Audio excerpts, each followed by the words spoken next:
Welcome to this week's episode of Coffee with a Journalist, brought to you by the team at OnePitch. Are you looking for a more efficient way to find and pitch the right journalists? Head to our website at onepitch.co to learn more. Our guest on today's episode of Coffee with a Journalist is Maxwell Millington, entertainment reporter at Axios.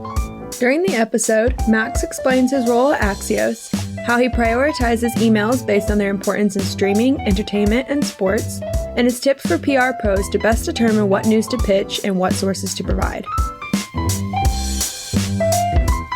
Welcome, everyone. This is Coffee with a Journalist. I'm Beck Bamberger, a publicist myself, storyteller, all the 19 jobs we do.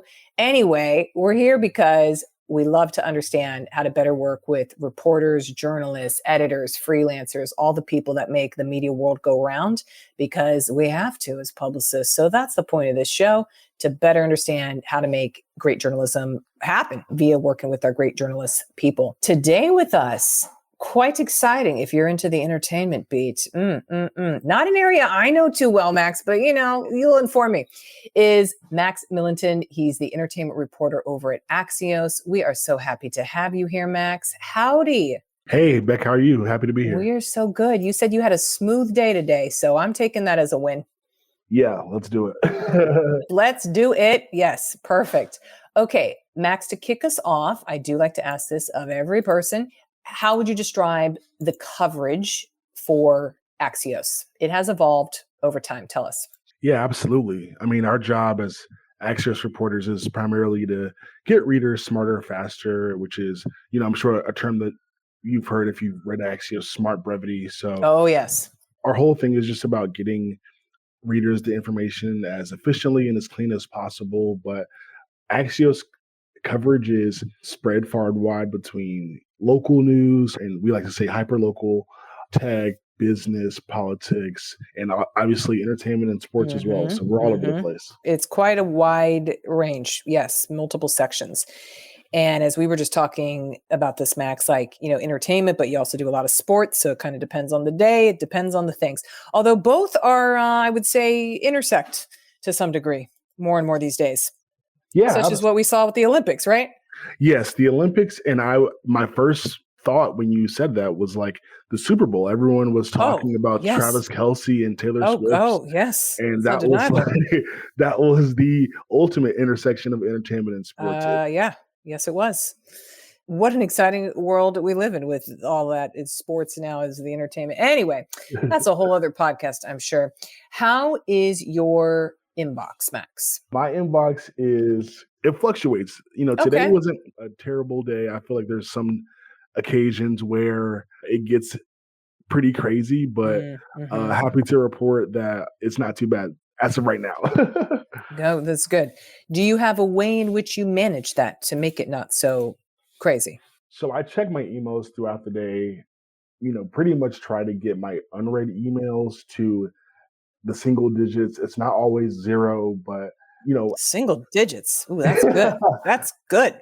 Yeah, I do my best. I live in Los Angeles. So I'm on the West Coast, so I feel like it's a little bit easier to, check in like the early emails from, folks that might be on the East Coast, and make sure I check in with them, and then I can sort of pace it out throughout the day and go from there. And do you use filing system, or do you do a mass deleting? How do we get to this single digits level? Yeah, so I look through everything. I have a pretty good idea of what I need to focus on and what emails I can just bookmark and, move on or delete right away. I also sometimes I do this little trick. This is just how my brain works. Instead of like making a bunch of folders, what I'll do is if I read an email and I know I need to pay attention to it or I need to come back to it later, I'll actually just go ahead and press mark as unread. So that way I make sure I come back to it later. And in addition to bookmarking, to make sure that I see it. Oh, you have a double system, a failed system. Oh, I have not heard that before on here. Okay. And then you did say you know what you're looking for. So do you just via subject line alone know okay, that's just clearly not for me?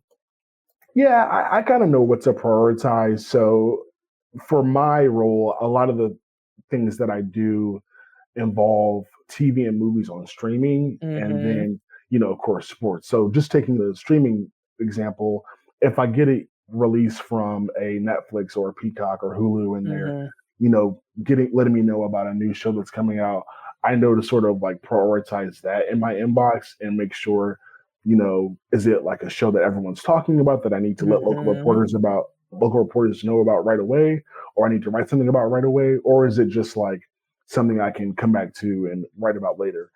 Another good example is like concert announcements. So we do, if it's Taylor Swift is going on tour, like that's sort of like, okay, put everything down, read that. I love that. Put everything down. Yeah, that Taylor Swift is breaking news for you. a put everything down like type of That's situation right. where that's right. We gotta get the news out about that right away. So that's kind of how it works. I love it. Oh God, this is always bad. I just Googled her just to like see, and there's like 900 art. She's a media thing herself. My God, look at this one. Page 6 saying he won't propose unless you have an ironclad prenup. Well, that's because you're both billionaires. But anyway. Right.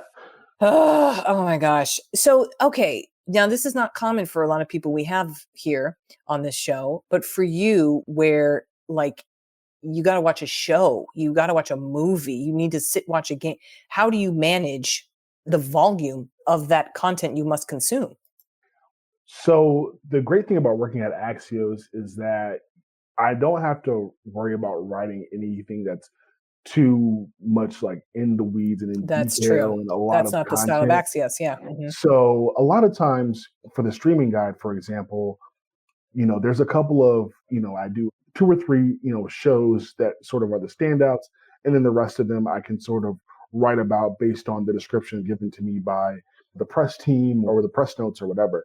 So for the shows that are on the top of my streaming guide, I could, if it's a TV show, I could watch a couple of episodes to get the sense of, what it's about and the tone and everything like that.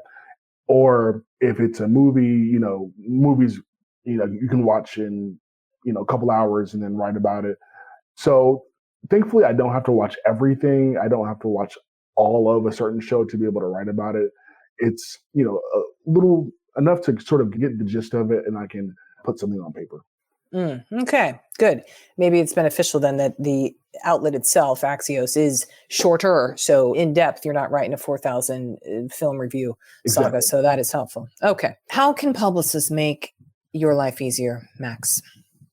Yeah, I would say the number one thing is just to really understand what it is that, I as a journalist cover. So I think there's instances. So for example, one of the interesting parts of my job right now is I write what's called the Weekender for 2 cities, Axios Chicago and Axios Denver. So I write about what events are coming up on the weekend. It's like, 6 items. A lot of the events are, large scale, hundreds of people, concerts, festivals, sporting events, really big events, sometimes bar crawls. It depends on, the weekend. So if, for example, like that's, something that you're pitching me for, like an event that is 50 people are going to be able to come to, or something that's like, hey, this restaurant is doing a drink special on Wednesday. Like that's not really on the same like level as I would normally have the Weekender, which is a concert or, a Bears game or Cubs, whatever. So just sort of like paying close attention to, if you're pitching for like a weekly series, paying close attention to the things that are in the series to make sure that whatever you're pitching fits in with that. Or if you're just pitching me on like, something that you think might be relevant, but you haven't really done the work. If it is like that, I would say just really getting an understanding of what the journalist, or in my case, what I do, like would help a lot. It would save us both a lot of time. It would save everybody time. Please, everybody, please. Okay. What about sources for you? I would think it wouldn't be as valuable for you, Max, but I like to always ask that because sometimes we're repping, PhD of this, doctor of philosophy that, celebrity stylist so-and-so, sports agent so-and-so. Like, are there sources that you look for or like to have on a short list? Today's interview will continue after this brief message brought to you by OnePitch. Are you curious to learn about the unique ways OnePitch helps brands engage with the right journalists? Head to onepitch.co and create your own custom media list in 5 minutes or less. Now back to today's episode. Yeah, I think we are always looking for sources because my role is a little bit unique to where a lot of the work that I prioritize is for our local market. So we have 30 cities that have local newsletters, and I'm getting sports and entertainment stories for those markets. So sometimes it's great to have inside sources on something a team is doing in Atlanta or Denver or Chicago, or if, one area that we're really trying to do more in is in music. So music sources, somebody that can, talk about sort of the behind the scenes of a, tour or, music publicist and people that can, there you go. people that can, hey, so-and-so is doing interviews or whatever. Like, I think one big thing we love at Axios is data stories. So one thing that we were working on too is getting more data-driven sources, whether that be in music or in television or in sports. So that way we can tell more data stories in those entertainment and sports spaces. This is good to know. Do you get pitched sources you're like, no, hard no? Sometimes, it's not as much as where it's like insane, like why is this happening to me? But every once in a while, there's like stuff that's a little bit off the cuff, and I'm like, how did we get here? Like, I think, and sometimes how did we get here? Sometimes it's not. How did we?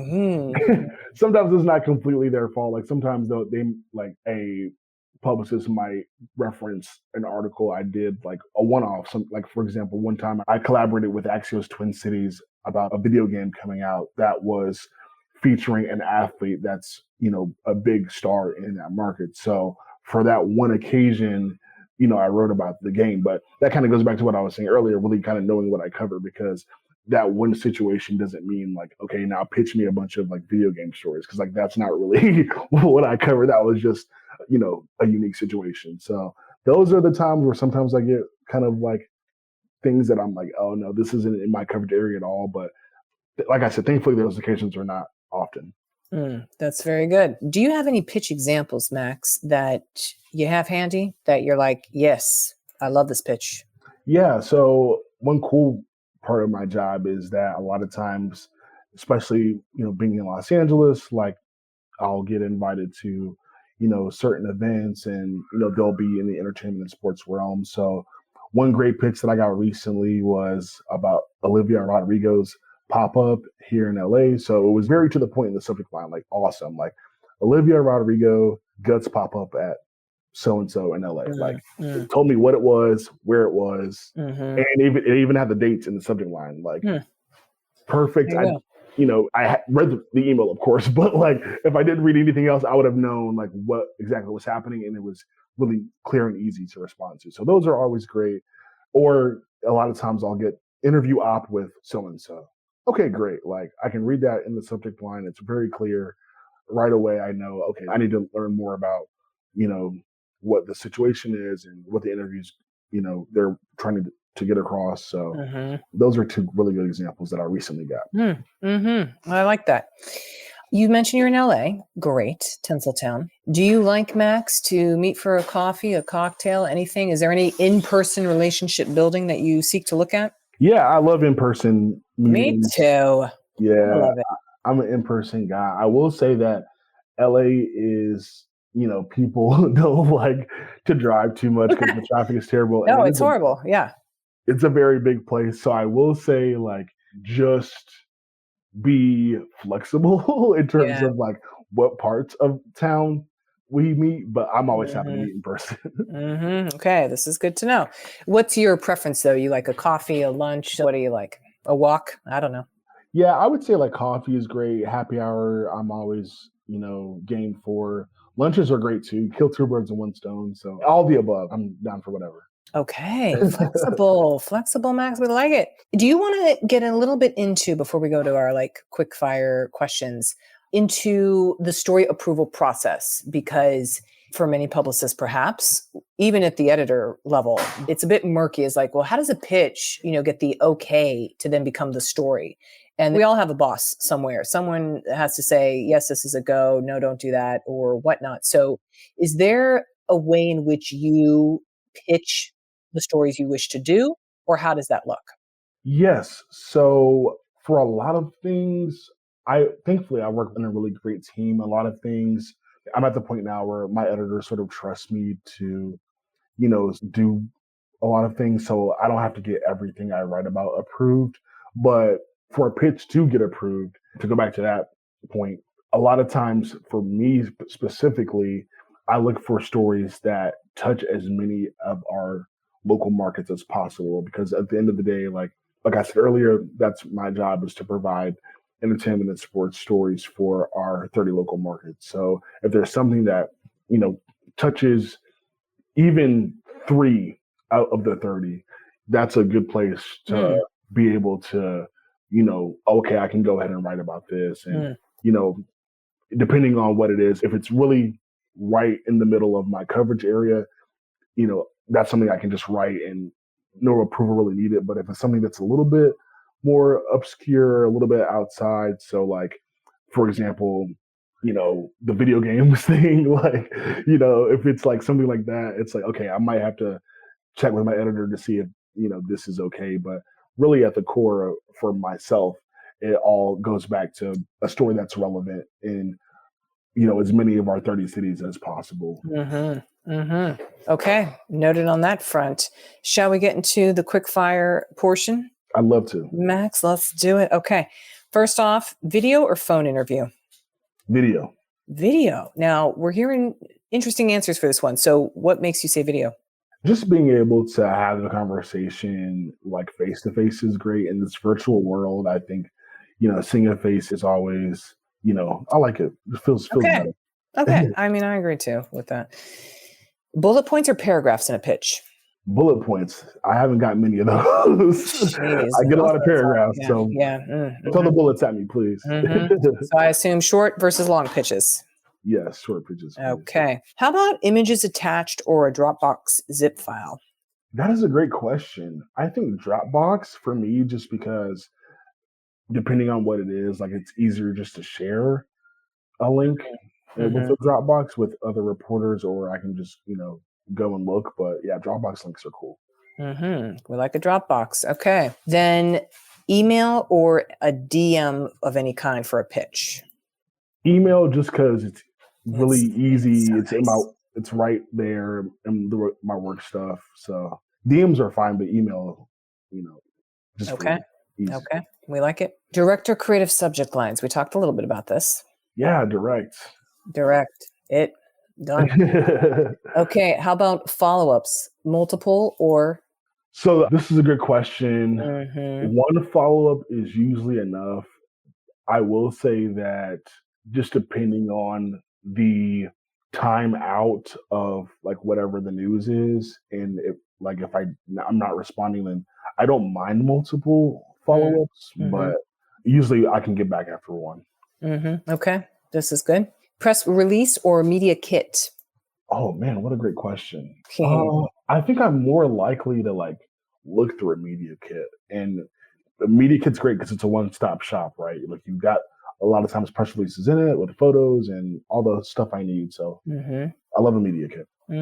Is there a time, we talked about a little bit from you being in LA, a time though in which you're looking at pitches? Any time we should know? No, I look at stuff all day. I would say I normally start my day at around 8 Pacific. So, I mean, you can email me before that, but if you want a quicker response, then later in the day is better. By the way, do you ever feel like you're behind being on the West Coast from your New York peers or East Coast peers? No, not really. The only time I feel behind is when some major news comes out before I wake up. Oh, I know. But it's the worst. On a day-to-day basis, no, I love being on the West Coast. Oh, me too. For the life, hell yeah. But sometimes on the news front, you're like, man. Which is why I love being in New York City. That's my favorite place, where I'm like, oh, and I'm an early bird. So I'm like, it's 5:30 a.m. No one's up. Not even anyone in New York except the trash people, I'm telling you. So Right. I love it when you can have a East Coast vibe. But anyway, Max, is there anything we could do to promote, celebrate, tout, anything else you're all doing? You know what? I would just say wherever you're at, subscribe. If there's an Axios local newsletter in your city, subscribe to it. That's where you'll see, some great work by, our entire Axios local team, but also myself, my colleagues on the hub, Annalise Bailey, Sammy Sparber, Bree Crane. We do a lot of entertainment, sports, and real estate content among the four of us. And there's other great stuff on the hub as well, lifestyle, data stuff. So yeah, that's where you're going to see all of our work. Is if you live in one of our 30 cities, subscribe to the Axios local in your city, and that's where you'll see all of our stuff. Max, thank you so much for being on today. Spend a little bit of time, especially on it's not too late of the afternoon in the West Coast, but still, it's the afternoon and we've had a long day. So let's keep it up with smoothness, as you said. Absolutely. Thank you so much. I really appreciate this, Beck. Thank you. And it's Max Millington. He is the entertainment reporter, everybody, from Axios. Hit him up in LA, but don't make him drive too far. No. Thank you. We cannot. Thanks for listening to this week's Coffee with a Journalist episode with Maxwell Millington, entertainment reporter at Axios. For more exclusive insights about the journalists on this podcast, subscribe to our weekly podcast newsletter at onepitch.co/podcast. We'll see you next week, but until then, start great stories.